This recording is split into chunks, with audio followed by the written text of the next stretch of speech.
Guys, dito tayo sa Kanglam Food House, no? Yung siopaw nila, hinati ko na yun sa gitna. Yung sauce. Guys, hindi tayo kay Kanglam Food House. So, sabi matagal na rin itong food house ng araw pa since 1982.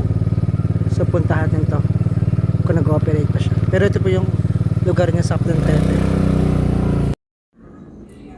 Yung po kay Kanglam Food House. Ito po yung Lomi Mami Siomai.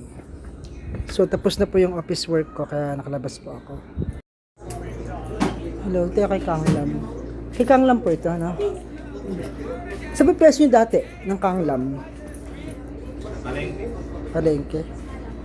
Ah, ganun po ba? Nilipat po kayo dito sa Tampepe, bago lang? Tagal na.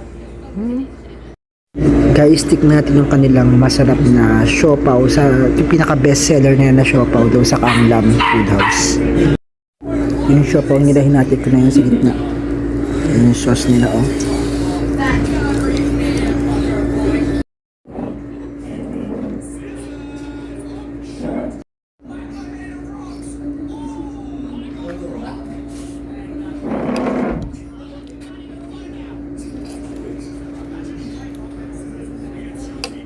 Kanglam Food House.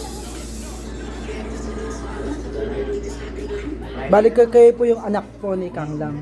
Ano pangalan niyo po? Ken. Ken Gan. Ay, yan po yung kanilang produkto. Ito po yung pwesto po nila. Sige po. Regular lang po yan.